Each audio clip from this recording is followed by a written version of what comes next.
Video பார்த்துட்டு இருக்கிற உங்க எல்லாருக்கும் வணக்கம். இன்னைக்கு நான் 1993 வருஷம் ரிலீஸ் ஆன கிரேசி லவ் அப்படின்ற ஒரு ஜாப்பனீஸ் படத்தோட கதையை தான் சொல்ல போறேன். இந்த படத்தோட ஒன்லைன் பத்திலாம் பேசாம நேரா படத்தோட கதைக்குள்ள போயிடலாம். ஆனா இந்த படத்தை 18 வயசுக்கு மேற்பட்டவங்க மட்டும் பாருங்க, ஏன்னா படத்துல அந்த மாதிரி காட்சிகள் கேட்கப்பட்டது இருக்கு. ஆனா நான் சொல்ல போற இந்த ஒரு வீடியோவை நீங்க யாரு வேணா பார்க்கலாம். உங்களுக்கு இந்த படத்தோட கதை மட்டும் தான் சொல்ல போறேன், மற்றபடி எந்த ஒரு தவறான காட்சிகளும் இந்த வீடியோல காட்டப்படாது. அண்ட் முதல் யாராச்சும் இந்த வீடியோ பார்த்துட்டு இருக்கீங்க, நீங்க கேட்டுக்கொண்டிருப்பது தமிழ் பாய் சேனல். நான் ஹரிஹரன். இந்த சேனல் உங்களுக்கு பிடிச்சிருந்தா மட்டும் சப்ஸ்கிரைப் பண்ணி பக்கத்துல வர பெல் பட்டியும் சேர்த்து கிளிக் பண்ணிக்கிங்க. டெலிகிராம்ல ஃபாலோ பண்ணாதவங்க ஃபாலோ பண்ணிக்கிங்க. இப்ப நாம இந்த படத்தோட கதைக்குள்ள போயிடலாம். இந்த படத்தோட தொடக்கத்திலேயே ஹீரோனை தான் காட்டுறாங்க. அவங்க பாத்தீங்கன்னா குளிச்சிட்டு இருக்காங்க. அப்படி குளிச்சிட்டு இருக்கும் போது அந்த வீட்டுல வேலை பார்த்துட்டு இருக்க ஒரு லேடி என்ன பண்றாங்க, ஹீரோன் கிட்ட போயிட்டு, மேடம் எவ்வளவு நேரம் குளிச்சிட்டு இருப்பீங்க, சீக்கிரம் வாங்க, உங்களுக்காக உங்க அப்பா வெயிட் பண்ணிட்டு இருக்காரு, லேட்டா போனா செம்மையா திட்டுவாரு, சீக்கிரம் வந்துருங்க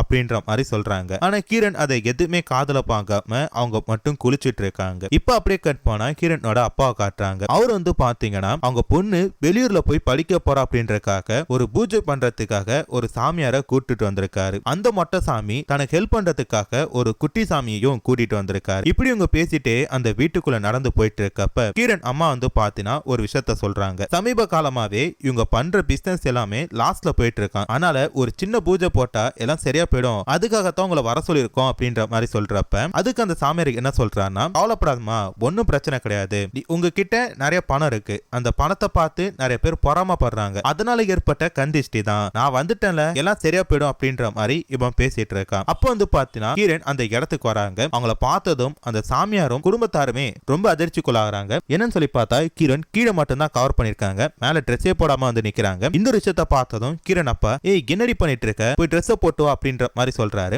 அது கிரணுக்கு என்ன சொல்றாங்கன்னா, நான் சின்ன பொண்ணு தானே, சின்ன வயசுல இருந்து என்ன பாத்திருக்கீங்களா அப்படின்ற மாதிரி சொல்றா. இந்த விஷயத்தை கேட்டதும் அவங்க அப்பாவுக்கு சரிப்படல, இவளை விட்டா இன்னும் என்னென்னமோ பண்ணுவா அப்படின்ற மாதிரி நினைச்சிட்டு அந்த பொண்ணு பாத்தீங்கன்னா திருப்பி பெட்ரூம்குள்ள கூட்டிட்டு போய் கதவை சாத்திட்டு வராரு. அதுக்கடுத்தா அந்த சாமியார் கிரண் அம்மா கிட்ட பேசிட்டு இருக்கும் போது, உங்க பொண்ணு சொன்னது கரெக்ட் தாமா, இல்ல என்ன தப்பு இருக்கு சொல்லுங்க, அந்த பொண்ணை நான் சின்ன வயசுல இருந்து பாத்துட்டு இருக்கேன், ஒரு மனுஷன் பிறக்கும் போது ட்ரெஸ் இல்லாம தானே பிறக்கிறான், இப்ப மட்டும் அந்த பொண்ணு ட்ரெஸ் போடணுட்டு என்ன அப்படின்ற மாதிரி சொல்றப்ப இதை கேட்ட கிரண் அம்மாக்கு இவன் சாதாரண சாமியார் இல்ல சரியான சாமியார் அப்படின்றது மட்டும் நல்லா புரிஞ்சு போயிட்டு இப்ப அப்படியே கட் பண்ணா கிரண் வெளியூர் போறதுக்காக ரெடி ஆயிட்டு இருக்காங்க. அப்போ பாத்தீங்கன்னா கிரண் அப்பா ஒரு விஷயத்த சொல்றாரு, பாத்து பத்திரமா போ, ஊருக்கு போனது அப்பாவுக்கு ஒரு போன் போடு, மாசம் பாத்தீங்கன்னா அப்பாக்கு லெட்டர் போணும் அப்படின்ற மாதிரி சொல்றாரு. அதே மாதிரி அம்மா என்ன சொல்றாங்கன்னா, நீ போற இடத்துல நிறைய பொறுக்கி பசங்க இருப்பாங்க, அவங்க கிட்ட எல்லாம் பாத்தீங்கன்னா லிமிட்டோட பழகு அப்படின்ற மாதிரி சொல்லி அனுப்பி வைக்கிறாங்க. இப்ப அப்படியே கட் பண்ணா கிரண் கார்ல போயிட்டு இருக்காங்க. அப்படி போயிட்டு இருக்கும்போது அவங்களோட பாய் ஃப்ரெண்டுக்கு போன் பண்றாங்க. அவரு பாத்தீங்கன்னா கிரண் கிட்ட பேசிட்டு இருக்காரு. அப்ப கிரண் என்ன சொல்றாங்கன்னா, இங்க பாரு, நான் வெளியூருக்கு போறேன், என்னை பாக்குறதுக்காக ஏர்போர்ட் வரைக்கும் வரியா அப்படின்ற மாதிரி கேட்கிறப்ப, சாரிப்பா என்னால வர முடியாது, எனக்கு நிறைய வேலை இருக்கு, நீ ஊருக்கு போயிட்டு வா, நம்ம மீட் பண்ணுவோம் அப்படின்ற மாதிரி சொல்லிட்டு காலை கட் பண்ணிட்டாரு. கிரண் எதுக்குடா உனக்கு கால் பண்ணோம், இவன் வரவே வேணாம் அப்படின்ற மாதிரி போனை கட் பண்ணிட்டாங்க. இப்ப அப்படியே கட் பண்ண ஏர்போர்ட்ல கிரண் போற அதே ஊருக்கு பாத்தீங்கன்னா இன்னொரு பொண்ணு போறதுக்காக இருக்காங்க. அவங்க பக்கத்துல கிரண் உட்காந்துட்டு அவங்க லவர் கிட்ட பேசிட்டு இருக்கதை கேட்டுட்டு இருக்காங்க. அவங்க லவர் பாத்தீங்கன்னா அந்த பொண்ணு மேல ரொம்பவே பாசமா இருக்காரு. அது மட்டும் இல்லாம அவர்கிட்ட பணம் இல்லையா, பணம் இருந்தா கண்டிப்பா நானும் உங்க கூட வந்திருப்பேன் அப்படின்ற மாதிரி சொல்லிட்டு இருக்காரு. இதை பாக்குறப்ப ஹீரோயின் என்ன பண்றாங்க, நமக்கு தான் ஒரு பாய் ஃப்ரெண்ட் இருக்கானே, இந்த பொண்ணுக்கு கிடைச்ச மாதிரி நமக்கு கிடைக்கல அப்படின்ற மாதிரி ஃபீல் பண்ணிட்டு இருக்காங்க. அதுக்கடுத்தா கிரண் என்ன பண்றாங்க, நேரா போயிட்டு தன்னோட டிக்கெட்ல அந்த பையனோட பேரை மாத்தி அவங்க கிட்ட கொடுத்து, நீங்களாச்சும் சந்தோஷமா போங்க அப்படின்ற மாதிரி சொல்லி வழி அனுப்பி வைக்கிறாங்க. ஆனா அந்த பையன் கிட்ட ஒரே ஒரு கண்டிஷன் மட்டும் சொல்றாங்க, என்னன்னா மாசம் மாசம் அந்த ஊர்ல இருந்து எங்க அப்பாவுக்கு ஒரு தபால் மட்டும் போட்டுருங்க, மத்ததெல்லாம் நான் பாத்துக்கிறேன் அப்படின்ற மாதிரி சொல்லி அனுப்பி வைக்கிறாங்க. அப்படி இவங்க அனுப்பி வச்சுட்டு ஏர்போர்ட் விட்டு வெளில வரப்ப ஒரு ஹஸ்பண்ட் அண்ட் ஒய்ஃப் என்ன பண்றாங்க, அந்த ஏர்போர்ட்டுக்கு வராங்க. அவங்க ஒய்ஃப் வெளியூர் போறாங்க போல இருக்கு. ஹஸ்பண்ட் அந்த ஒய்ஃபை டிராப் பண்ணிட்டு அந்த ஒய்ஃப் கிட்ட பார்த்தா ரொம்ப நல்லவன் மாதிரி பேசிட்டு இருக்கான். இதை பாக்குறப்ப ஹீரோயின், எப்படி ஒரு ஹஸ்பண்ட் அண்ட் ஒய்ஃப் நமக்கு இப்படி கிடைக்காதா அப்படின்ற மாதிரி கொஞ்சம் ஏகத்தோட பார்த்துட்டு இருக்கா. அந்த பொண்டாட்டி உள்ள போன கடுத்தது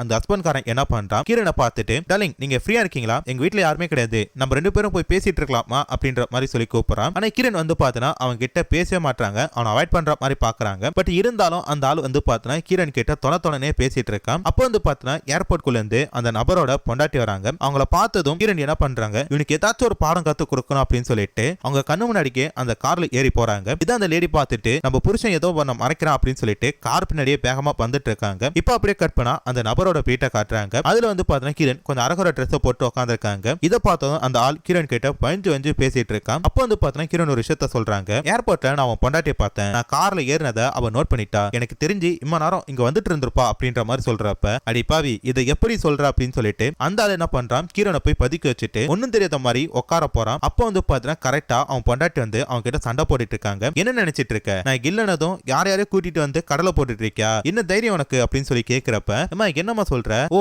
ஏர்போர்ட்ல ஒரு பொண்ணை கார்ல கூட்டு போனே அதை சொல்றியா, அந்த பொண்ணு லிஃப்ட் கேட்டாமா, அவளை டிராப் பண்ணிட்டு தான் வீட்டுக்கு வந்திருக்கான் அப்படின்றப்ப, அப்போ வந்து பாத்தீங்கன்னா அவங்க ஒய்ஃப் என்ன பண்றாங்க, அச்சோ நம்ம கணவரை தப்பா நினைச்சிட்டோமே அப்படின்னு சொல்லிட்டு அவங்க நல்லவர் நினைக்கிற காட்டியும் அந்த பொண்ணு வந்து பாத்தீங்கன்னா அந்த பக்கம் போயிட்டு இருக்கா. இந்த விஷயத்தை பார்த்ததுமே ஹஸ்பண்ட் அண்ட் ஒய்ஃப் ரெண்டு பேருமே மாறி மாறி சண்டை போட்டுக்கிறாங்க. கிரண் வந்து பாத்தீங்கன்னா ட்ரெஸ்ஸே போடாம தான் போயிட்டு இருக்காங்க. அப்படி போறப்ப மெயின் ரோட்ல போயிட்டு இருக்க ஒரு கால் டாக்ஸியை கூப்பிடுறப்ப அவர் வந்து பாத்தீங்கன்னா கீரனை பார்த்துட்டே போயிட்டு ஒரு இடத்துல முட்டி நிறுத்திட்டாரு. அதுக்கடுத்து கீரனை போட்டு செம்மையா திட்டிட்டு இருக்காரு. ஏன்டி இந்த மாதிரி பண்ணிட்டு இருக்க, இல்ல படிச்ச பொண்ணு தானே அப்படின்ற மாதிரி சொல்லி செம்மையா திட்டிட்டு இருக்காரு. அதுக்கடுத்து கீரன் வந்து பாத்தீங்கன்னா தன்னோட வீட்டுக்கு போகாம நேரா அவங்களோட லப்பரோட வீட்டுக்கு போறாங்க. அங்க போய் பார்த்தா அவன் வேலை இருக்குன்னு சொன்னால அதெல்லாம் போய் வீட்டுல தான் ஹீரோனுக்கு தெரியாம படுத்து இருந்திருக்கான். ஆனா வீட்டுல வந்து பார்த்தா வேற ஒரு பொண்ணோட ட்ரெஸ் இருக்கு. இதை பார்த்துமே ஹீரோன் கண்டுபிடிச்சிட்டாங்க, இந்த பையன் வேற ஒரு பொண்ணு கூட அஃபேர்ல இருக்கான் அப்படின்னு சொல்லிட்டு, என்ன சீட் பண்ணிட்டல, இனிமேட்டு உன்னை பார்க்க எனக்கு பிடிக்கல, உன் மூஞ்சிலே நான் முழிக்க மாட்டேன் அப்படின்னு சொல்லிட்டு ஹீரோன் என்ன பண்றாங்க, திருப்பி அவங்க வீட்டுக்கு போகாம வேற ஒரு இடத்துக்கு போற மாதிரி காட்டுறாங்க. ஃபர்ஸ்ட் படகுல போறாங்க, அதுக்கடுத்த காட்டுக்குள்ள நடந்து போயிட்டு இருக்காங்க. அப்படி போயிட்டு இருக்கப்ப வந்து பாத்தீங்கன்னா ரெண்டு பசங்க ஜீப்ல வந்துட்டு இருக்கானுங்களே, அவங்கள பார்த்ததும் ஹீரோன் லிஃப்ட் வேணும் அப்படின்ற மாதிரி சொல்றாங்க. அவங்களே என்ன பண்றாங்க, இந்த பொண்ணை பார்த்தும் லிஃப்ட் கொடுத்து கூட்டிட்டு போறானுங்க. அப்ப இந்த பொண்ணு என்ன பண்றா, இந்த பக்கம் போகணும் அப்படின்ற மாதிரி ஒரு வழியை காட்டுறா. ஆனா அந்த பசங்க இந்த பொண்ணு குறுகுறுன்னு பார்த்துட்டு வேற ஒரு பக்கமா போயிட்டு இருக்காங்க. அப்பே ஹீரோனுக்கு தெரிஞ்சிச்சு இவனுக்கு ரெண்டு பேரும் நம்மள ஏதோ பண்ண போறாங்க அப்படின்னு சொல்லிட்டு அதுக்காக வந்து பாத்தீங்கன்னா பெப்பர் ஸ்ப்ரே ரெடியா எடுத்து வச்சுக்கிறாங்க. ஹீரோன் எதிர்பார்த்த மாதிரியே ஆள் நடமாட்டம் இல்லாத ஒரு இடத்துக்கு கூட்டு போயிட்டு ஹீரோன் கிட்ட வந்து பாத்தீங்கன்னா தப்பு பண்ண ட்ரை பண்றாங்க. அப்ப ஹீரோன் என்ன சொல்றாங்கன்னா, வெயிட் பண்ணுங்க, நான் நீங்க என்ன சொன்னாலும் கேட்கிறேன், ஆனா எனக்கு ஒரு நிமிஷம் டைம் கொடுங்க அப்படின்றப்ப அவனுங்க என்ன பண்றாங்க, சரி அப்படின்ட்டு அந்த பொண்ணை ஃப்ரீயா விடுறானுங்க. அந்த நேரம் பார்த்து இந்த பொண்ணு பெப்பர் ஸ்ப்ரே எடுத்து அவனுக்கு மூஞ்சில அடிச்சிட்டு அந்த கார் எடுத்து தப்பிச்சு போக பாக்குறான். அப்ப வந்து பாத்தீங்கன்னா அந்த பொண்ணோட ட்ரெஸ் எல்லாம் கீஞ்சு போயிட்டு அதனால வந்து பாத்தீங்கன்னா ஒரு இடத்துல ட்ரெஸ் மாத்துறா. அதை வந்து பாத்தீங்கன்னா ஒருத்தர் பார்த்துட்டு ஆன்ட்டு வாய் தொலைந்து நிக்கிறாரு. அதை வந்து பாத்தீங்கன்னா ஒரு பொண்டாட்டி பார்த்துட்டு ஹீரோனை பிடிச்சி திட்டிட்டு இருக்காங்க. ஏண்டியம்மா